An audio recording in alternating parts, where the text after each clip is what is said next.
1. राधे राधे दोस्तों, स्वागत है सभी का मेरी उबड़ खाबड़ उलट पुलट जिंदगी में। आज हम आपको प्राकृतिक से मिलाएंगे और पेड़ पौधों के दर्शन कराएंगे और प्यारी सी एक कहानी सुनाएंगे। आप लोगों को पसंद आए तो मेरे चैनल को ज्वाइन करना और आगे भी लेकर आते रहेंगे ऐसी ही प्यारी प्यारी कहानियाँ। बहुत ही सुंदर कहानी है। शीर्षक है इसका आलसी पेड़ और मेहनती हवा। एक घने जंगल में एक बड़ा सा पेड़ रहता था। उसका नाम था पप्पू पेड़। पप्पू पेड़ बहुत ही आलसी था। वह पूरे दिन बस खड़ा रहता और सोचता रहता। एक दिन उसने पास से गुजरती हवा से कहा, पप्पू पेड़, अरे हवा बहन, तुम पूरे दिन इधर उधर दौड़ती रहती हो, थकती नहीं हो क्या? हवा कहने लगी, काम करने से कौन थकता है, मुझे तो मजा आता है। पप्पू पेड़ बोला, मुझे तो सिर्फ खड़े रहने में पसंद है, खड़ा रहना ही मुझे बहुत अच्छा लगता है। हवा हंसते हुए चली गई। अगले दिन जंगल में एक बंदर आया। उसने पेड़ पर उछल कूद करने लगा। वह कितना बढ़िया पेड़ है, वाह वाह। पप्पू पेड़ बोला, अरे धीरे, मेरी नींद खराब हो जाएगी। बंदर बोला, हे राम, बंदर, तुम तो खड़े खड़े सोते रहते हो। पप्पू पेड़ बोला, हाँ और क्या करूं। बंदर हंसता हुआ बोला और चला गया। कुछ दिनों बाद जंगल में एक प्रतियोगिता हुई। विषय था जंगल का सबसे उपयोगी सदस्य। नदी बोली, मैं सबसे पानी देती हूँ, मैं सबसे ज्यादा उपयोगी हूँ। हवा बोली, नहीं, मैं सबको ठंडक देती हूँ। सूरज बोला, मैं रोशनी देता हूँ। जब पप्पू पेड़ की बारी आई तो वह बोला, मैं तो केवल आराम करता हूँ। पूरा जंगल हंस पड़ा। खरगोश बोला, बस इतना ही। पप्पू पेड़ बोलते हुए कहा, हाँ, आराम करना ही एक कला है। सब और जोर जोर हंसने लगे और पप्पू पेड़ को थोड़ा बुरा लगा। उसको लगा कि शायद ये लोग मेरे लिए हंस रहे हैं। तभी एक छोटा पंछी उड़ता हुआ आया और उसी शाखा पर बैठ गया। पंछी ने पेड़ को धन्यवाद बोला तो पेड़ बोला, किस बात की धन्यवाद?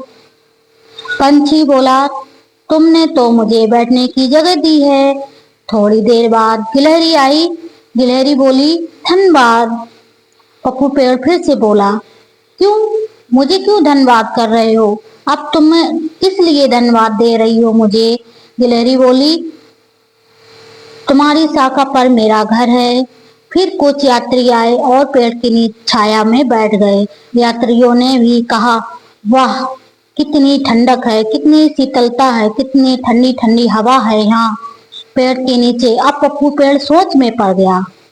वह सोचने लगा। रात को उसने हवा से पूछा। पप्पू पेड़ बोला, क्या मैं सच में काम आता हूँ? हवा बोली, तुम्हें क्या लगता है पप्पू भाई? पप्पू भाई बोला, मैं तो पूरे दिन बस खड़ा ही रहता हूँ। हवा बोली, लेकिन तुम्हारी वजह से पंछियों का घर मिलता है, जानवरों को छाया मिलती है और लोगों को ऑक्सीजन मिलती है। पप्पू पेड़ बड़ी सरलता से मुस्कुराते हुए बोला। अगले दिन प्रतियोगिता का परिणाम घोषित होने वाला था। जंगल के राजा शेर ने कहा। शेर बोला, जंगल का सबसे उपयोगी सदस्य है पप्पू पेड़। पप्पू पेड़ फिर चौंक गया। पप्पू पेड़ बोला, लेकिन मैं तो कुछ करता ही नहीं, मैं तो सिर्फ खड़ा रहता हूँ। शेर, यही तो तुम्हारी गलतफहमी है पप्पू पेड़।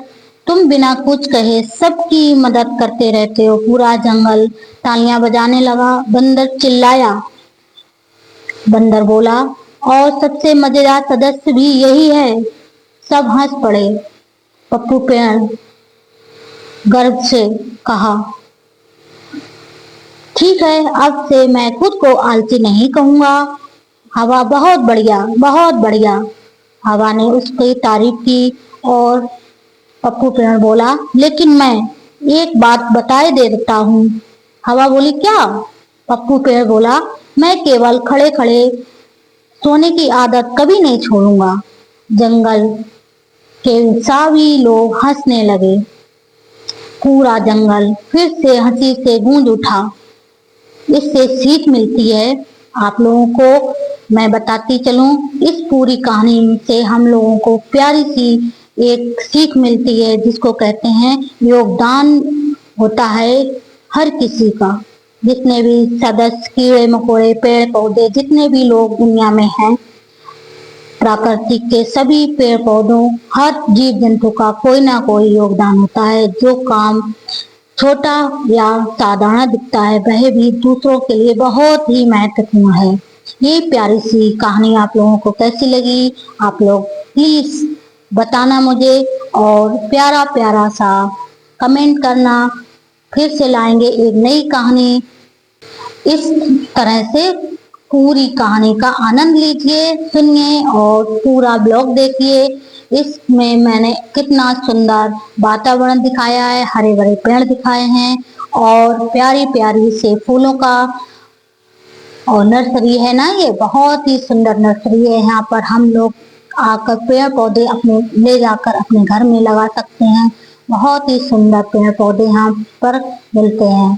ये बहुत ही सुंदर नर्सरी है। क्या आप लोग एक छोटी सी फनी या प्यारी सी प्राकृतिक की कहानी और सुनना चाहेंगे? तो मैं एक कहानी और आपके सामने लेकर आई हूँ। प्लीज सुनना जरूर, क्योंकि ये छोटी छोटी कहानियाँ ये हमारे जीवन को बहुत ही महत्वपूर्ण योगदान दे जाती हैं, समझदारी या ज्ञान दे जाती हैं, मोटिवेशन दे जाती हैं। इसको हम लोगों को बहुत ही सुंदर तरीके से हम आपको सुना रहे हैं। प्लीज मेरी कहानी को जरूर सुनना, मेरी कविता को जरूर सुनना।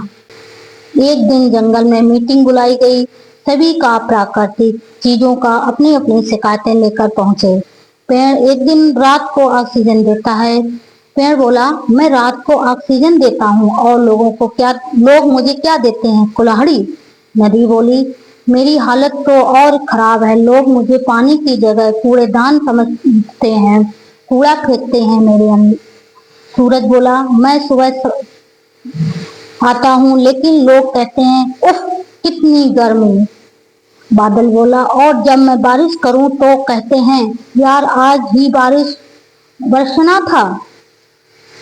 हवा कहने लगी, मैं तो ठंडी चलूं तो मजा, तेज चलूं तो तूफान, क्या नाम दे देते हैं ये लोग। पंछी बोला, हम तो सुबह मुफ्त में गाना सुनाते हैं, फिर भी लोग अलार्म लगाते हैं। धरती बोली हंसते हुए, तुम सब परेशान हो, मैं तो करोड़ों लोगों का वजन रोज उठाती हूँ।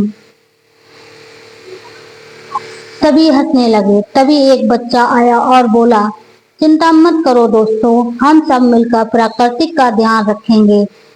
वाह, यही तो सुनना था।